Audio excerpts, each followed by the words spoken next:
Cris, nós estamos muito felizes de começar hoje um novo trimestre, uma nova série de mensagens também aqui na nossa igreja. Terminamos no domingo passado o nosso trimestre com foco no jejum, na disciplina do jejum. Foi um trimestre maravilhoso, eu fui muito desafiado por Deus. Nós conversamos sobre muitas coisas importantes e particularmente no último mês com a série Fome de Justiça. O Senhor nos desafiou a olharmos para as necessidades à nossa volta e sermos instrumentos dele para suprir essas necessidades. Domingo passado foi o domingo da desidratação aqui na Igreja Batista Vértice, né? Porque a gente só fez chorar, culpa do pastor Alex. Mas foi uma bênção, muito, muito bom ver o engajamento também da igreja com esse projeto da família acolhedora. Sabe que aqui no DF há 450 crianças nesse sistema de acolhimento, mas só 24 famílias acolhendo uma criança.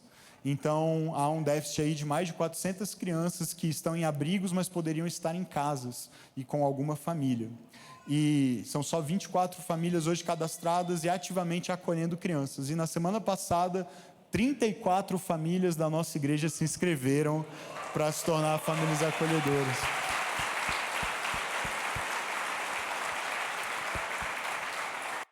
Glória a Deus por isso, obrigado a você que tomou essa decisão. É claro que ainda há um curso preparatório, um processo de credenciamento, de habilitação, para que essas famílias de fato passem a acolher crianças, mas a gente ficou muito, muito feliz, e o pessoal do Projeto Aconchego, que esteve aqui com a gente, que é a ONG responsável por esse sistema de acolhimento, por esse treinamento das famílias, eles ficaram muito impactados pela maneira como foram abraçados, acolhidos, pela oportunidade. Surpreendentemente, não é comum que igrejas façam isso, né? Isso deveria nos constranger mesmo, como povo de Deus, porque, como aprendemos na semana passada, a adoção, o acolhimento estão no centro do coração de Deus e do Evangelho. Então, que o Senhor continue nos movendo como igreja a olhar para as necessidades dos órfãos, das pessoas em condição de vulnerabilidade, e sermos instrumentos de transformação dessas realidades. Amém? E eu acho que essa foi uma boa transição para um novo trimestre que nós iniciamos hoje, porque a disciplina na qual focaremos a nossa atenção pelos próximos 3 meses é a disciplina do serviço. O serviço é uma das práticas do caminho de Jesus, é uma das disciplinas da vida cristã que nos transforma, nos molda à semelhança do próprio Jesus, ele mesmo o maior exemplo de servo, como nós veremos daqui a pouco. E ao longo desse trimestre nós dividimos essa temática em 3 séries de mensagens que vamos acompanhar em julho, agosto, setembro, cada uma delas focando em um dos ambientes relacionais nos quais nós somos chamados a servir a Deus, servindo as pessoas. No mês de julho, o nosso foco será a família. A série que começamos hoje é a série A Família e Eu. E nós vamos pensar sobre como nós, nas diferentes estações da vida, diferentes posições dentro do ambiente familiar, somos chamados a servir uns aos outros na família. Em agosto, o nosso foco será a igreja. Vamos ter a série A Igreja e Eu. Como é que nós podemos servir a igreja com dons, com talentos, com a nossa vocação, como é que nós exercemos esse ministério também para o qual fomos chamados por Deus no ambiente da igreja local. E por fim, mês de setembro, A Cidade e Eu será a série. Nós vamos pensar sobre o nosso chamado para servir a cidade, essa comunidade mais ampla à nossa volta, com o nosso trabalho, com nossa vocação para além das paredes da igreja. Neste mês de julho, especificamente, então, o nosso foco é a família. E eu quero começar hoje pensando especificamente na relação do casamento. Como é que nós somos chamados para servir a um cônjuge, para aqueles que são casados ou pretendem se casar um dia. Nos próximos domingos vamos pensar em outras relações, o serviço dos filhos aos pais, dos pais aos filhos, e o serviço também na fase de solteiro ou jovem. Será um mês muito especial, muito rico, e eu quero encorajar você a estar aqui todos os domingos. Nos últimos meses, desde a nossa mudança para cá, a gente notou uma queda na frequência dos nossos cultos. E há várias explicações para isso. A gente teve um mutirão, a gente teve um esforço grande para a mudança. E a sensação é que todo mundo, a igreja como um todo, estava um pouquinho cansada assim, de toda essa mobilização. Além disso, teve outros fatores, teve alguns feriados prolongados, enfim, mas a gente tem sentido falta de uma regularidade de alguns maior. E é importante essa regularidade, a gente prepara esses temas e essas séries para que elas sejam uma sequência, para que a gente vá crescendo juntos, aprendendo juntos, e além do mais, para que a gente desfrute dessa comunhão que é tão gostosa aqui aos domingos também. Então, quero encorajar você a fazer um compromisso em julho de estar aqui os 4 domingos, porque esses 4 temas serão muito importantes, a gente vai crescer juntos e vai ser um tempo maravilhoso de comunhão. Amém? Estamos juntos? Amém, amém. Você que disse amém, eu vou procurar você domingo que vem. Brincadeira. Uma pesquisa do IBGE recentemente constatou que no ano de 2022, o Brasil teve 970 mil casamentos celebrados oficialmente nos cartórios e 420 mil divórcios. Isso significa que para cada 2 casamentos que acontecem no nosso país por ano, basicamente acontece um divórcio. O número de divórcios no nosso país tem aumentado bastante nos últimos anos. Na verdade, há um aumento bem constante nas últimas décadas. E isso tem várias explicações, tem uma facilidade maior hoje em termos de legislação, o processo para se divorciar é mais simples. Houve mudanças culturais também importantes que permitem, muitas vezes, que a mulher, especialmente, consiga continuar vivendo a sua vida e trabalhando e se sustentando de uma maneira que no passado recente não era possível. Ainda há muita desigualdade, claro, nesse sentido, mas no passado recente era muito mais difícil. Então, há várias explicações, eu não vou entrar nelas hoje aqui. Mas essa pesquisa revelou também que mais da metade dos divórcios, especificamente aqui, 53,3% dos divórcios ocorridos no ano de 2022, ocorrem com casais com filhos menores de idade, com filhos abaixo ali dos 18 anos. E, queridos, essa realidade é uma realidade que nós também constatamos na igreja, não é algo que acontece só fora da igreja. Tem acontecido muito na Igreja de Jesus como um todo, e nesses 3 anos de caminhada aqui na Igreja Batista Vértice, nós também temos lidado com muitos casais passando por algum tipo de crise, alguns, pela graça de Deus, muitas histórias de restauração, de milagres, de recomeço, de perdão, mas nem sempre. Então, essa realidade, que é uma realidade que nós presenciamos no ambiente de aconselhamento, de cuidado pastoral com frequência, tem várias razões aparentes. Não dá para dizer que esta ou aquela causa é a grande causa para essa realidade dos divórcios, de casamentos que terminam. Muitas vezes nós temos constatado a ocorrência de adultério. Em outros casos nós percebemos crises financeiras que, quando se agravam, chegam a um ponto quase de não serem mais, de o relacionamento não ser mais sustentável.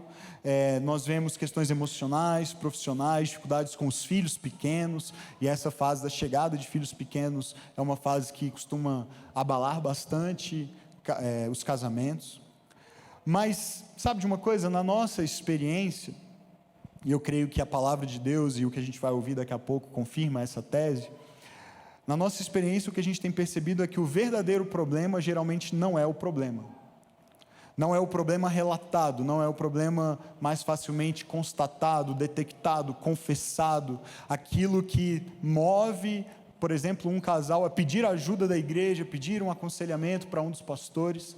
Aquela situação particular que é apresentada, geralmente não é o verdadeiro problema que precisava ser encarado e tratado e resolvido.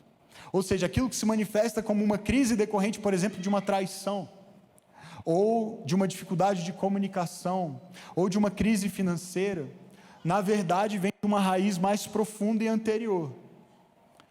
E como a sabedoria bíblica nos ensina de forma abundante na Escritura, de fato, as questões humanas procedem de uma mesma fonte, e essa fonte é o coração.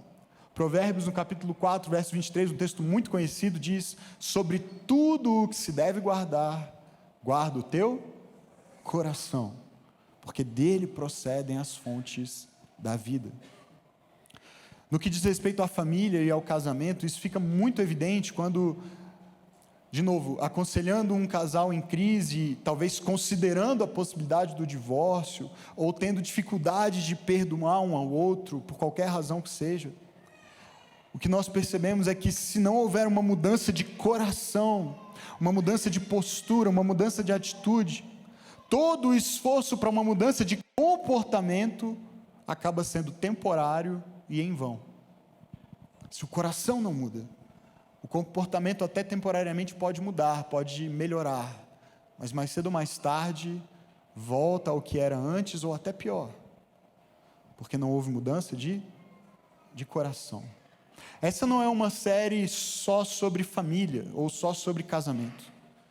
Essa é uma série sobre a disciplina espiritual do serviço aplicada à família, e especificamente hoje, neste domingo, ao casamento. Mas eu creio que a correta compreensão dessa disciplina e a prática dela, a partir de uma postura do coração, vai nos ajudar a experimentarmos casamentos melhores, mais saudáveis, famílias que vivem em paz, em harmonia e glorificam a Deus com suas relações. Veja, o serviço é uma prática, mas o serviço é também uma postura. O serviço é algo que nós fazemos, mas antes daquilo que fazemos propriamente, ele deve decorrer de uma postura específica do coração. Então, o serviço verdadeiro é uma prática que flui de uma postura. E quando não é assim, de novo, a gente pode ter mudanças boas de comportamento que aparentemente geram uma melhora na relação, mas isso costuma ter um prazo de validade curto. É preciso haver uma nova postura de coração que gere uma prática de serviço. Essa prática do caminho de Jesus, aliada a essa postura que nós vamos aprender do próprio Jesus hoje, nos ajudará a encarar a dura realidade de que o nosso coração precisa de uma nova atitude, de uma nova postura, e que esse é o caminho para um casamento feliz. É comum a gente ouvir pessoas dizendo, quando vão ensinar na igreja sobre casamento, e na nossa igreja de vez em quando a gente fala isso também, a frase seguinte: o casamento não é para te fazer feliz. E essa frase é verdadeira, mas só é verdadeira se for interpretada corretamente. O que eu quero dizer com isso? Eu creio firmemente que Deus quer que você seja feliz. Dá para dizer um amém ou amém? Porque eu acho que tem gente que não crê assim, de verdade. É uma dicotomia que é muito presente, inclusive tem muita gente, teólogos, pastores, que pregam dizendo isso. Deus não quer que você seja feliz, Deus quer que você seja santo. E eu não entendo a dicotomia e a impossibilidade de ser feliz sendo santo, ou ser santo sendo feliz. Porque na verdade só há felicidade real em Deus, em Cristo. E quanto mais perto dele nós estamos, e quanto mais parecidos com ele nos tornamos, mais felizes somos. Mas eu entendo quem diz isso, e eu entendo também a lógica de dizer o casamento não é para te fazer feliz, porque de fato há um risco enorme com essa frase fora de um contexto adequado, e com essa ideia de que nós devemos buscar acima de tudo a felicidade. Há um risco enorme de reforçarmos um traço que é muito característico da nossa cultura, que é uma vida egocêntrica, uma vida centrada em si mesmo, e uma busca, consequentemente, da felicidade fora de Deus, fora de uma relação com Deus, com Jesus. Deus quer que você seja feliz, e Ele quer que você, quando decide se casar, experimente um casamento feliz, com ambos os cônjuges experimentando felicidade, satisfação, prazer. Eu acho que se Deus não quisesse que a gente fosse feliz no casamento, Ele não tinha inventado um negócio tão prazeroso chamado sexo, não é mesmo? É um presente que Ele deu, para ser desfrutado nesse ambiente. E a felicidade do casamento vai muito além disso, é claro, mas esse é só um exemplo do quanto Deus tem alegria em ver seus filhos alegres, se satisfazendo, tendo prazer saudável na comunhão um com o outro, num ambiente adequado para isso. O afeto, o carinho, o amor, essas coisas são alguns dos maiores anseios da vida humana. E o casamento, um bom casamento, um casamento saudável, pode proporcionar essas coisas. Então Deus quer que a gente seja feliz, e o casamento é um instrumento dele para a nossa alegria e satisfação. Mas o que é que nós estamos tentando comunicar de forma correta quando dizemos que o casamento não é para te fazer feliz? Não é que Deus não deseja que você seja feliz no seu casamento, mas preste atenção, é porque a felicidade no casamento não é obtida de forma direta, mas indireta. Ou seja, casar-se para ser feliz, e aí obviamente se a lógica vale para o casamento, ela também vale para o divórcio e muito mais, ok? Porque essa é a mesma ilusão, muita gente pensa assim, eu vou me divorciar para ser feliz finalmente. Então a lógica vale para o casamento e vale tanto mais para o divórcio. Essa lógica, eu vou me casar para ser feliz, ou eu vou me divorciar para finalmente ser feliz, já que eu não sou feliz casado, isso é uma ilusão. Na verdade, o que nós precisamos é aprender a viver um tipo de vida que gera contentamento e satisfação na fonte certa, que é Deus. E, consequentemente, as boas dádivas de Deus para a vida serão também motivo de alegria para nós. E talvez o casamento seja a maior delas, juntamente com filhos, com a vocação, com o trabalho. Tudo isso são bênçãos de Deus que, quando são devidamente desfrutadas, num adequado equilíbrio entre responsabilidade e realização, geram alegria, geram satisfação, geram contentamento, são bênçãos, são dádivas. E eu penso que o serviço tem um papel fundamental na busca por esse equilíbrio. Veja, todas as disciplinas espirituais têm um propósito de nos levar a uma maior liberdade na vida. E nessa liberdade há um tipo de satisfação e contentamento no nosso relacionamento com Deus. As disciplinas, as práticas do caminho de Jesus são meios pelos quais nós nos relacionamos com Deus. E ao nos relacionarmos com Deus, somos libertos da escravidão a nós mesmos, e aí desfrutamos alegria, satisfação, contentamento. Olha só o que diz o Richard Foster: o contentamento é o tom básico de todas as disciplinas, e o propósito delas é libertar o ser humano da escravidão sufocante ao interesse próprio e ao medo.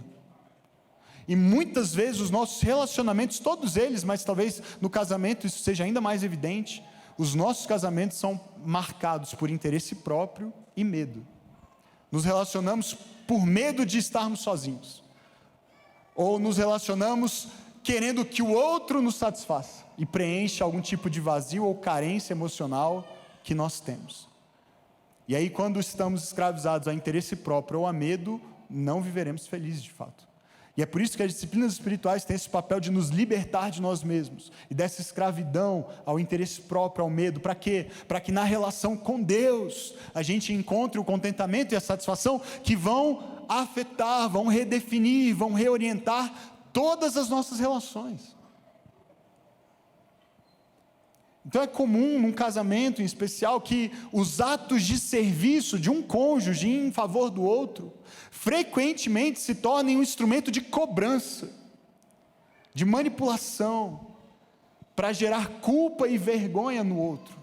Porque olha, tudo o que eu faço por você e por essa família, e você não faz nada, ou não faz tanto quanto eu faço. E aí, ao invés de o serviço fluir de uma postura, de um coração que ama a Deus e ama o próximo, e esse que está tão próximo, esse cônjuge, na verdade o serviço é fruto de um coração descontente, de um coração ainda centrado em si e buscando preencher esse vazio em algum tipo de atitude, de postura e de serviço do outro, e aí por isso a cobrança, a manipulação, o constrangimento, a raiva, as brigas, as discussões. O serviço verdadeiro é libertador, ele restaura a relação, porque ele é baseado no amor, que diz o apóstolo Paulo lá em Colossenses, é o elo perfeito.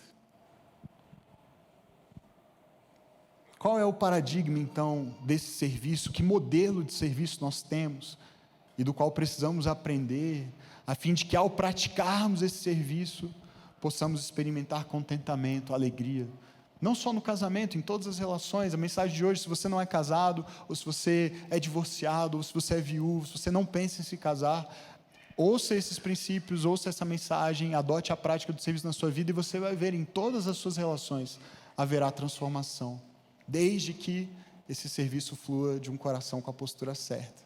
E é isso que eu quero refletir com vocês nessa manhã, a partir de um texto que está em Filipenses, no capítulo 2, dos versos 1 ao verso 15. Abra sua Bíblia, se você trouxe uma, e eu quero sempre encorajar você a trazer sua Bíblia para a igreja, de preferência aquela que é de papel, porque é a única que vale mesmo. A que você lê no seu celular te deixa menos espiritual. Brincadeira. Não é verdade. Mas é muito bom ler no papel. Especialmente quando a gente fica tanto tempo já em frente a telas, né? Nessa vida. Filipenses capítulo 2, de 1 a 15. Diz o apóstolo Paulo assim: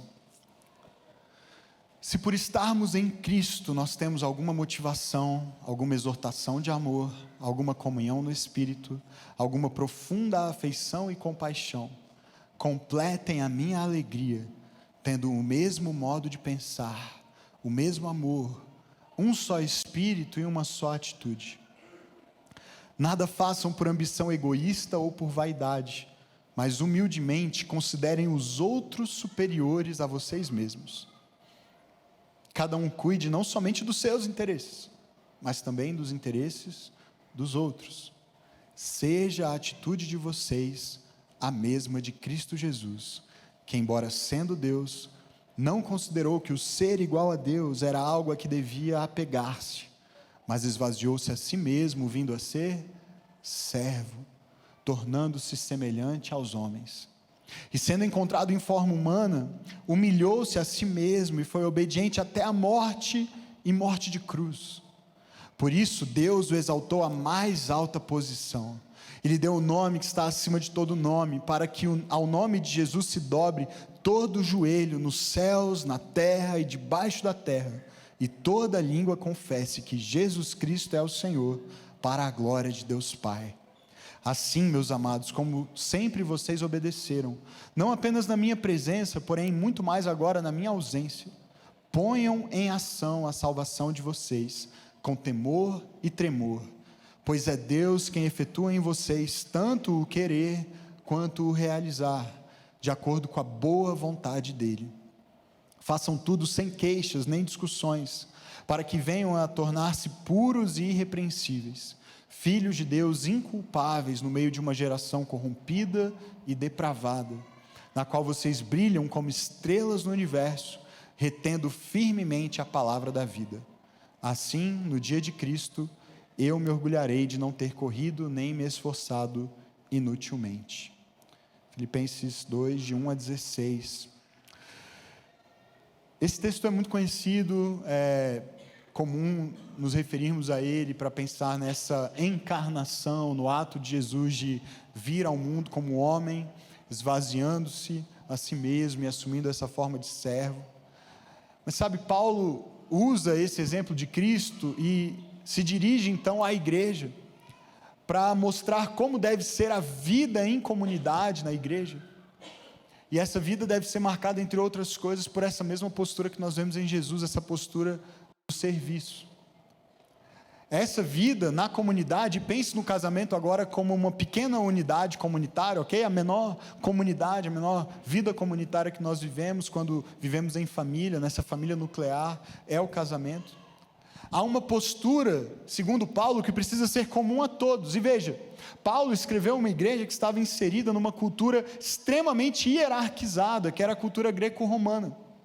E Paulo chama essa igreja para viverem todos, sem nenhum tipo de distinção. Você percebe que aqui ele não distingue entre homem e mulher, entre pais, filhos, entre senhores e servos. Ele faz isso em outras passagens, mas aqui ele chama toda a igreja para compartilhar de uma mesma atitude, a partir do exemplo de um servo, de um senhor que assumiu forma de servo, contrariando toda essa lógica hierárquica da época e da existência humana.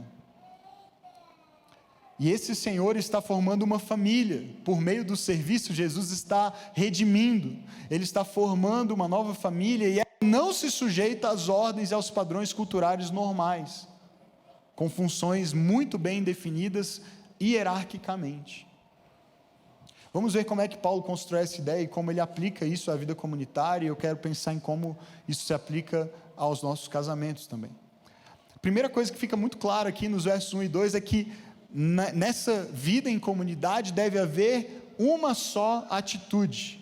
Uma só atitude. Olha só, versos 1 e 2 de novo. Se por estarmos em Cristo, nós temos alguma motivação, alguma exortação de amor, alguma comunhão no Espírito, alguma afeição e compaixão, completem a minha alegria, tendo o mesmo modo de pensar, o mesmo amor, um só Espírito e uma só atitude. Lembram-se do que eu disse no início, que o serviço é uma prática, mas é também uma postura. Precisa fluir de uma postura, de uma atitude do coração. E Paulo está chamando então a igreja, essa comunidade mais ampla, e pense, se isso é possível de experimentar num ambiente grande, num ambiente maior que é a igreja de Jesus, quanto mais num ambiente pequeno de 2 pessoas só, que é o casamento. Se nós devemos buscar promover esse tipo de unidade, de amor, de atitude, na igreja, quanto mais nas nossas casas, onde tudo começa. E Paulo está mostrando que todas as pessoas que fazem parte na igreja de Jesus, há essa diversidade, há homens, há mulheres, há pais, há filhos, há idosos, naquele contexto havia senhores, havia escravos, parte de mesmas comunidades de fé. Paulo está mostrando que, independentemente da posição hierárquica ocupada, quando olhamos para Jesus e buscamos seguir o exemplo de Jesus, é possível ter um mesmo modo de pensar, um mesmo amor, um mesmo espírito e uma mesma atitude. As nossas diferenças, quando nos casamos, são muitas. Homem e mulher, cada um com sua história de vida, com seus sonhos, seus projetos, suas necessidades, suas expectativas. Mas é possível, de acordo com Paulo, caminharmos de tal maneira que passamos a compartilhar de uma mesma atitude. Olha o que Richard Foster diz aqui. Jesus nunca ensinou que todos detêm a mesma autoridade, ok? Tanto na igreja como no casamento há diferentes papéis, diferentes funções e diferentes autoridades, consequentemente. Mas a autoridade a que se referia não é aquela usada para manipular e controlar. Trata-se de uma autoridade de função e não de posição. Isso é muito importante a gente entender. Porque o reino de Deus subverte essa lógica de hierarquias muito rígidas e bem estabelecidas, em que alguns são melhores e maiores e mais valiosos e mais importantes que outros. A sociedade funciona assim, a sociedade naquela época funcionava assim, de maneira muito rígida, pouquíssima possibilidade de se mover entre as diferentes posições e níveis sociais. E Jesus está mostrando que no reino dele as coisas são diferentes. A autoridade existe e ela deve ser bem exercida, mas ela tem a ver só com uma função, com um papel, e não com uma posição que atribui valor maior a um do que a outro. Todos devem ter uma só atitude na igreja, no meio do povo de Deus, e isso vale também para essa pequena comunidade que é o casamento. Em segundo lugar, essa atitude, se todos devem ter uma só atitude, que atitude é essa? Essa atitude é de humilde submissão ao outro. Aos outros, no caso da igreja, ao outro, no caso do casamento. Veja os versos 3 e 4. Nada façam por ambição egoísta ou por vaidade, mas humildemente considerem os outros superiores a vocês mesmos. Cada um cuide não somente dos seus interesses, mas também dos interesses dos outros. Deixa eu te perguntar uma coisa, no seu casamento, você tem cuidado só dos seus interesses? Ou também dos interesses do seu cônjuge? Quanto do seu tempo é dedicado para aquilo que é interessante para a sua esposa, no caso dos maridos? E você, esposa, quanto do seu tempo é dedicado para aquilo que interessa ao seu marido? Olha só o que o Tim Keller e a sua esposa, a Kathy Keller, escreveram juntos no livro sobre casamento que eles escreveram juntos. Olha só. Para que o seu casamento seja harmonioso, é necessário ter a capacidade de servir. algo que só o Espírito pode conceder. Também é preciso remover-se do centro e colocar as necessidades do outro à frente das suas. Pastor, mas e aquela parte que fala que a mulher deve ser Calma, por que você está tão ansioso? E eu tenho certeza que foram mais os homens, né, que pensaram nesse versículo agora, né? Calma. Uns aos outros.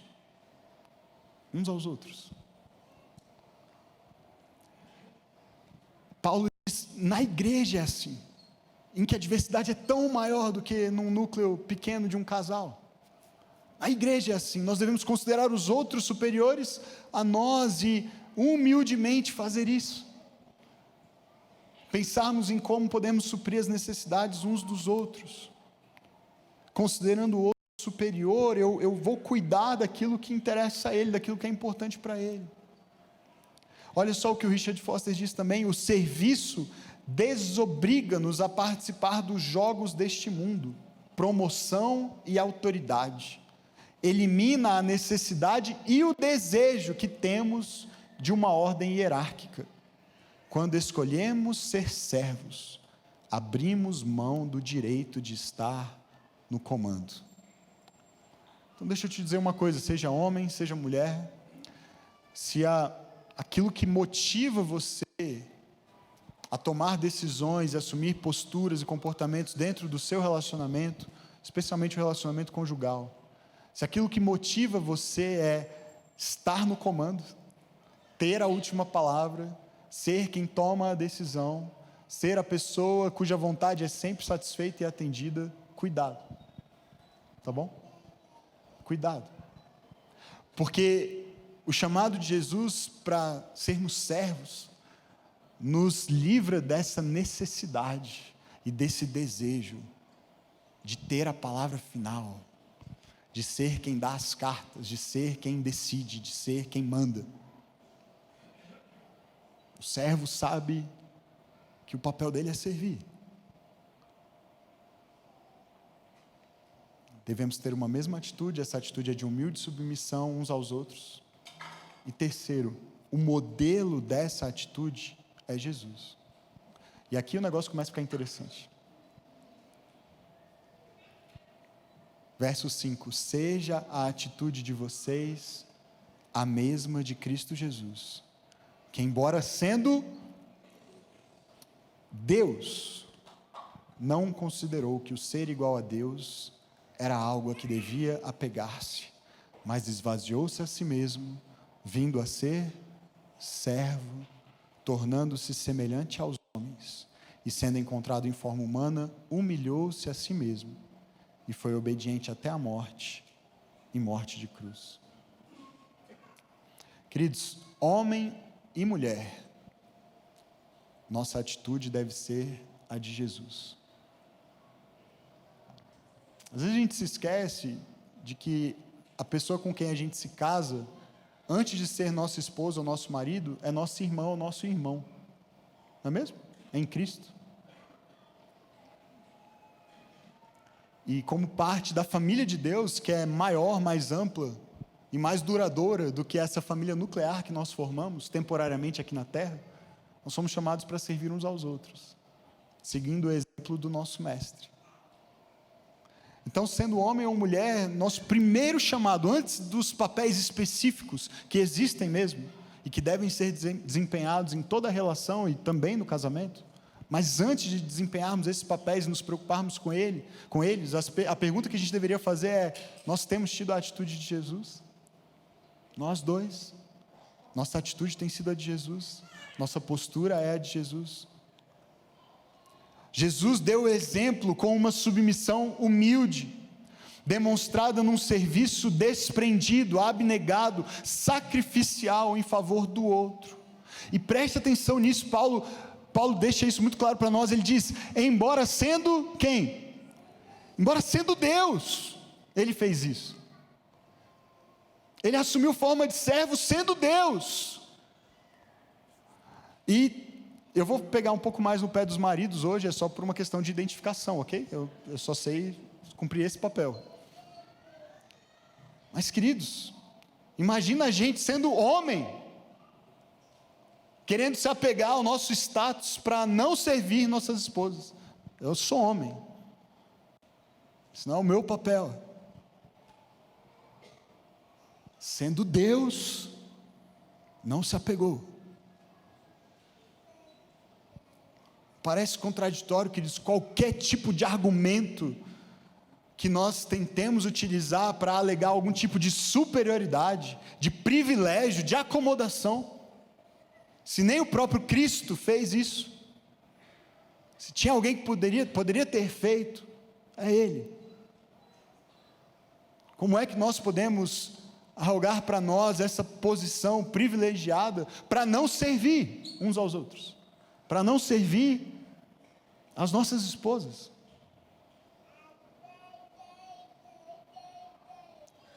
Todo serviço cristão e também o serviço no casamento deve ser cruciforme. É isso que Paulo está dizendo aqui. Deve ter forma de cruz. O caminho de Jesus foi esse. Ele não considerou que ser igual a Deus era algo que devia pegar-se. O que ele fez então? Esvaziou-se, assumiu forma humana, vindo a ser servo, e sendo servo, encontrado em forma humana, em forma de servo, ele serviu, ele se humilhou, ele fez pelos outros, até a morte e morte de cruz. Não só a morte de Jesus teve forma de cruz, a vida de Jesus tem forma de cruz. O serviço dele em favor dos outros tem forma de cruz. É o tempo inteiro abrindo mão de si em favor de alguém. E parece que nos nossos casamentos, queridos, o que a gente faz é o contrário. É só esperar que o outro abra mão de si em nosso favor. Então, antes de pensar em quem é que tem que se submeter, que tal os dois? Não é mesmo? Que tal os dois? Porque é disso que se trata, seguir o exemplo de Jesus. Tenham todos vocês a mesma atitude de Cristo Jesus, e eu suspeito que se todos tivéssemos a mesma atitude de Cristo Jesus, a gente nem precisava conversar tanto assim sobre quem é que tem que se submeter no fim das contas, não é mesmo? Agora, queridos, eu entendo que talvez você se sinta desconfortável neste ponto da conversa, porque provavelmente você nem discorda tanto do que eu estou dizendo, mas você, como eu, se pergunta como? Como viver assim? E muitas vezes a gente se pergunta primeiro, como eu faço para ela viver assim? Como eu faço para ele viver assim, pastor? Então eu queria que você fizesse um esforço grande para não pensar nem nela e nem nele, mesmo que esteja do seu lado agora. Então evita a cotovelada, sabe aquela cotovelada? Está vendo? Está ouvindo? E aí eu acho que as mulheres são melhores nisso do que os maridos, né? Então os maridos geralmente merecem uma cotoveladinha, mas segura a onda aí, segura a tentação. Porque a verdade, queridos, é que a gente olha para tudo isso e diz, ok, a gente entende, é preciso, eu só não sei como, eu já tentei de tudo. E o meu marido não muda, minha esposa não muda, ou às vezes você já chegou no ponto de reconhecer, eu sei que eu preciso mudar, eu só não sei como. E aí, queridos, de novo, lembra do que eu falei, não é sobre mudança de comportamento em primeiro lugar. Não adianta você sair daqui hoje e decidir que agora você lava a louça todo dia, você lava a roupa todo dia, você vai assumir todas as tarefas da casa, se essas mudanças de postura, de prática, não forem reflexo de uma mudança de postura do coração, se você não tiver uma experiência com Deus. Veja, os versos 12 e 13 vão mostrar para a gente que essa atitude, similar à de Cristo, decorre de um processo de formação. A gente fala tanto disso aqui na igreja, por quê? Porque não há outro caminho. Não tem um evento que você possa ir para se tornar o homem ideal, não tem um congresso que você possa ir para se tornar a mulher ideal. Eventos podem ajudar, congressos podem ajudar, cultos podem ajudar, a gente espera que tudo o que a gente está fazendo aqui ajude, mas a verdade, quer dizer, é que você tem que decidir trilhar um caminho em direção a Jesus, e deixar que o seu coração vá sendo moldado e formado por Ele. Olha só, versos 12 e 13, assim, diante de tudo isso que eu falei, meus amados, desse convite, desse desafio tão grande, que é seguir o exemplo de Jesus, assim como vocês sempre me obedeceram, não apenas na minha presença, porém muito mais agora na minha ausência, ponham em ação a salvação de vocês, com temor e tremor, Porque quem é que vai efetuar essa mudança em vocês? Gerar esse desejo pelo serviço, essa postura de servir, quem é que vai fazer isso? É a sua decisão ao chegar em casa, de lavar a louça, de ser um marido melhor, de acordar de madrugada e revezar com sua esposa, com os filhos pequenos, é você que vai fazer isso?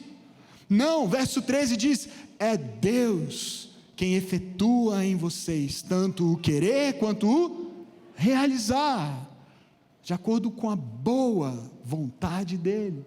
Então veja de novo, a vontade dEle é ruim para você, é ruim para o seu casamento, é de que você seja infeliz e miserável no seu casamento. Não, a vontade dEle é boa, a vontade dEle é boa, mas é Ele quem faz essa obra, e Paulo está nos chamando para assumir um compromisso de pôr a nossa salvação em ação, de desenvolvê-la, de crescer nela, porque nós estamos nos tornando um tipo de pessoa, uma nova criação que se parece mais com Jesus, amém? E quanto mais parecidos com Ele nos tornarmos, melhor serviremos. A nossa salvação precisa ser desenvolvida, e esse desenvolvimento é em submissão, em primeiro lugar, a Deus, com temor, tremor. Isso fala de reverência, de uma obediência reverente a Deus. Parece, queridos, que nós nos esquecemos disso.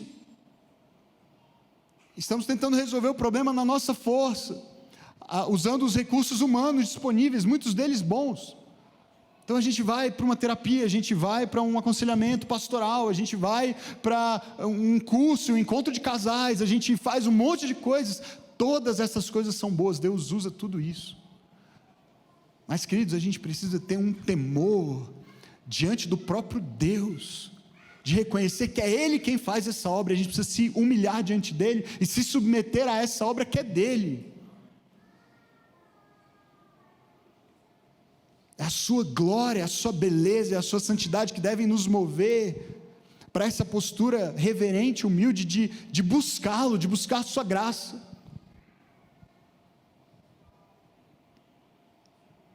E eu temo que, por causa da nossa cultura e por causa das influências que recebemos, especialmente os pais e os maridos nas nossas famílias, estejam muito ocupados e muito dedicados a serem bons provedores, o que é importante também, sem dúvida, mas não estejam se dedicando tanto assim a serem bons discipuladores, bons pastores nas suas casas, porque, queridos, esse processo é um processo de formação. E se nem nós estamos submetidos a esse processo de formação, como é que vamos cumprir esse papel na vida das nossas esposas e dos nossos filhos?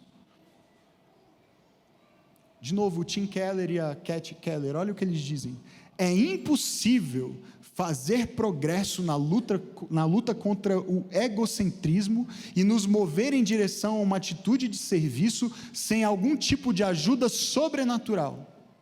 Portanto, só o ministério do Espírito em sua vida pode lhe fornecer todos os recursos necessários para, de modo geral, encarar os desafios do casamento. E somente ao estar cheio do Espírito, você terá tudo de que precisa para, de modo específico, cumprir o dever de servir o seu cônjuge. Queridos, casamento é impossível sem Deus. Casamento feliz é impossível, casamento no padrão bíblico, no padrão de alegria, de felicidade, de contentamento, de saúde, que Deus deseja para nós, é impossível sem a ajuda do Espírito. Por quê? Porque a vida cristã é impossível sem o Espírito, e é Ele que nos forma no tipo de homem, no tipo de mulher que nós precisamos ser, que Ele quer que nós sejamos, que pode abençoar sua própria família, sua própria casa, seus próprios filhos e o mundo. Nós precisamos do Espírito, nós precisamos dessa experiência constante com o Espírito, esse enchimento do Espírito, para que a nossa própria vida se torne o que precisa ser, e para que nós possamos discipular nossas casas nessa mesma direção, conduzir nossas esposas, conduzir nossos filhos, nessa mesma direção. Falo de novo especificamente aos homens, o nosso principal papel não é sermos provedores, é sermos discipuladores. Nós temos um Pai Celestial também, e quem prometeu que nada vai faltar foi Ele. Antes de você fazer essa promessa para sua esposa, Ele prometeu isso para você. Ele é provedor. E com isso eu não estou dizendo, acomode-se, não trabalhe. Pelo amor de Deus, não faça isso, ok? Vá trabalhar, trabalhe duro. Mas não faça isso em detrimento da sua presença em casa, da sua disponibilidade emocional para a sua esposa, para os seus filhos, do investimento espiritual na sua família.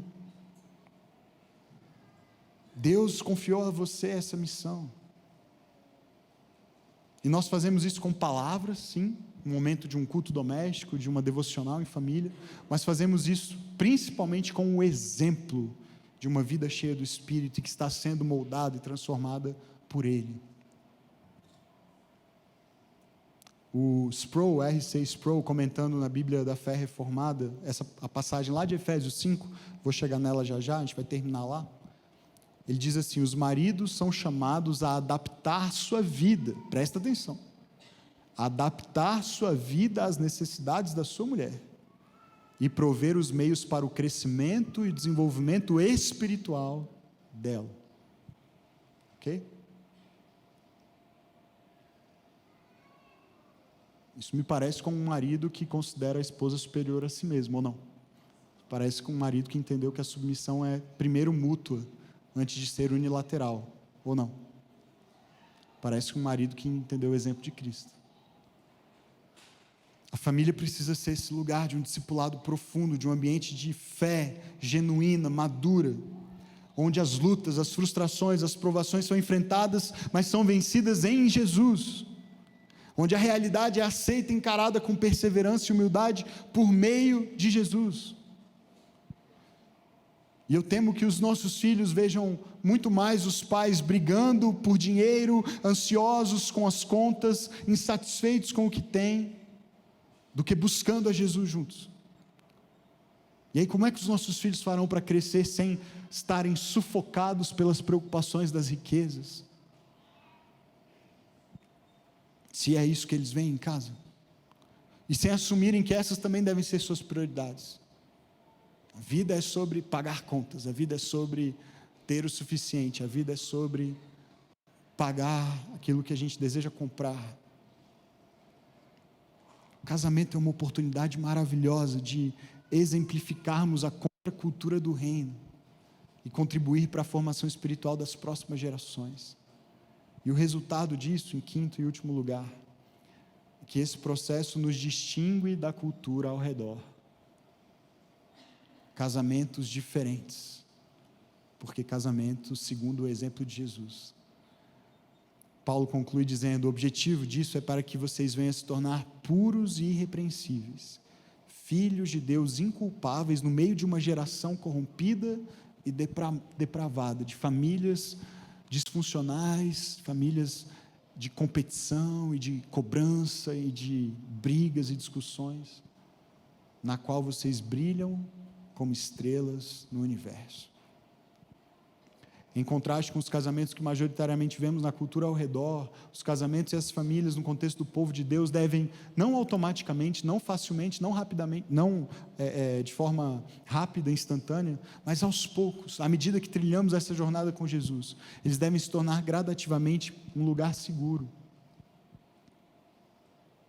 Muitos casamentos hoje não são lugares seguros. A família não deve ser, queridos, um lugar de competição em busca de sucessos e conquistas individuais, onde as pessoas se sentem ameaçadas e vivem estressadas e sob pressão, com medo de não serem boas o bastante. Isso tem sufocado maridos, isso tem sufocado mulheres. Essa necessidade de se provar o seu valor, provar com uma renda maior, provar ganhando mais do que o outro, provar que é bom o bastante, que merece estar ali, que é digno de confiança. A família não deve fazer ninguém se sentir comprimido, apertado, com pais sufocando filhos, e filhos sufocando pais, maridos sufocando esposas, controlando, cerceando, ciúmes, brigas.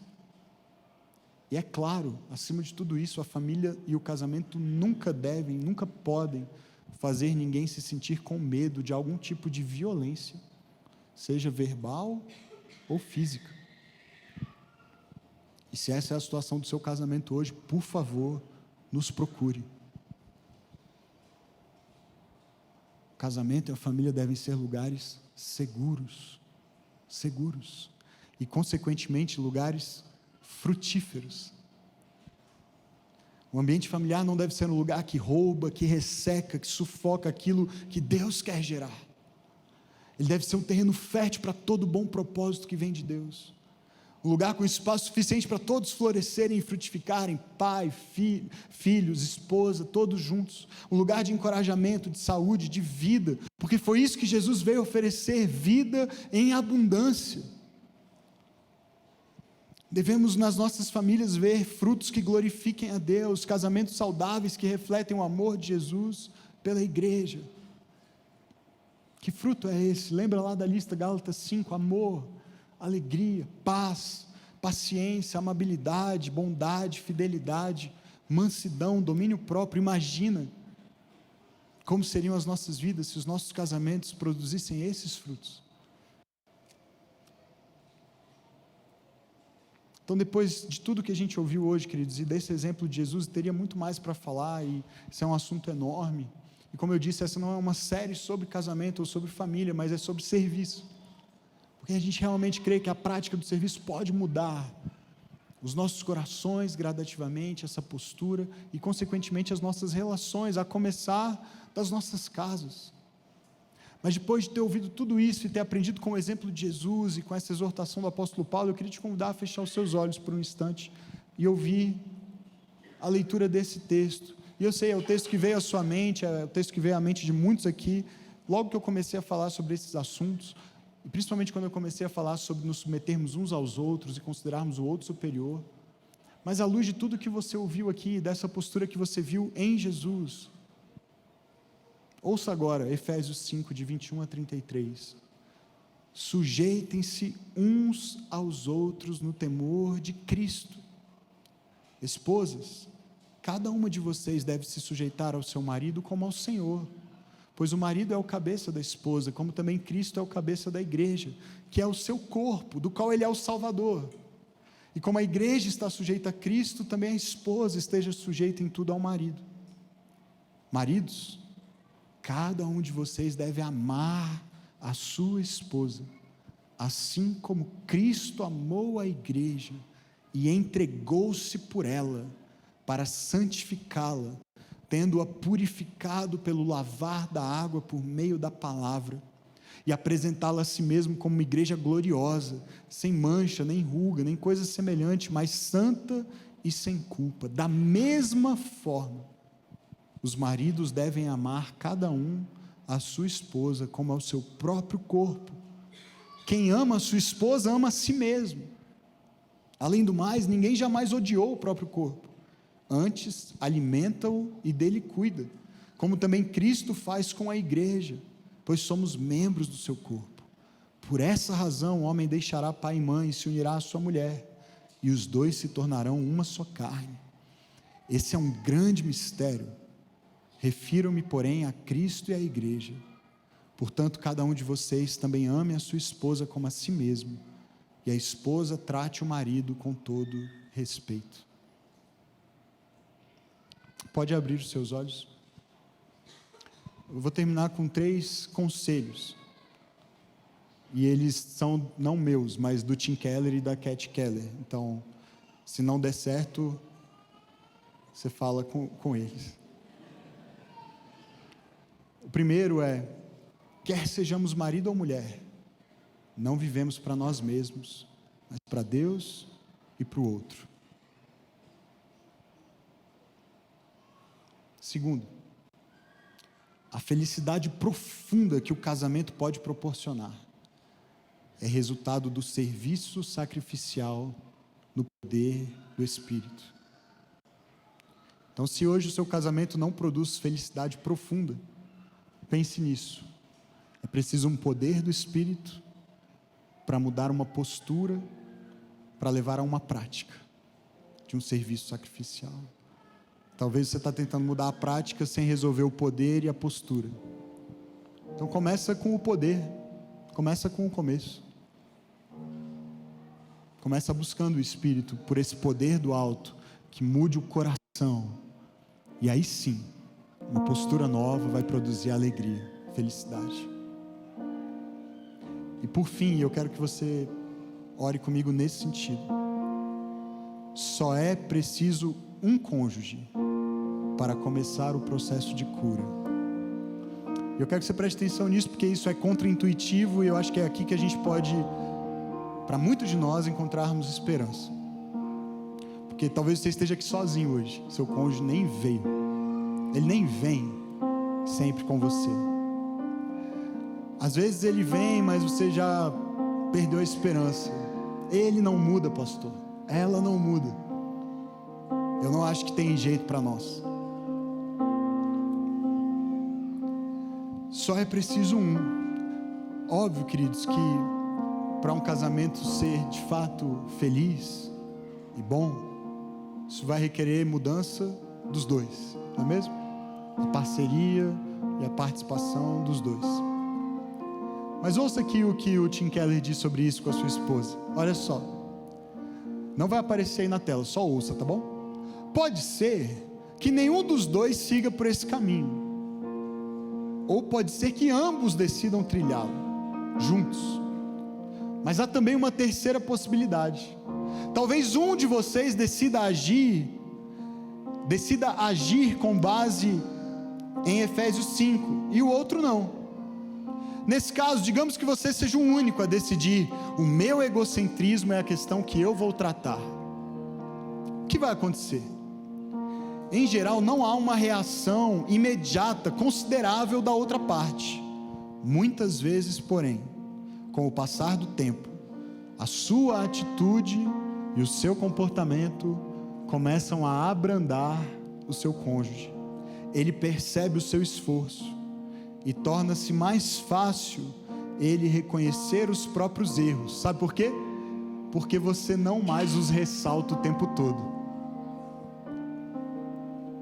Portanto, se vocês dois resolverem tratar do seu egoísmo e ministrar um ao outro, a perspectiva para o seu casamento é excelente. Mas mesmo que apenas um de vocês tome essa decisão, ainda assim, a perspectiva é boa. Eu quero orar por você e pelos casamentos da nossa igreja. Você pode fechar os seus olhos? Eu sei, por tantas conversas que os pastores temos tido ao longo dos últimos anos, que os desafios são enormes. E há muitas famílias passando por desafios enormes neste instante. Casamentos que parece que não tem mais jeito, não tem solução. Muitos que estão prestes a desistir ou até já desistiram. Estão neste momento separados fisicamente ou já num processo até de divórcio. Será? Eu não estou afirmando, só estou perguntando, ok? Será que não há alguma coisa a ser feita no seu coração? Não pense no outro, não pense nas falhas do outro agora, não pense nos pecados do outro, não pense na indisposição do outro, pense só em você.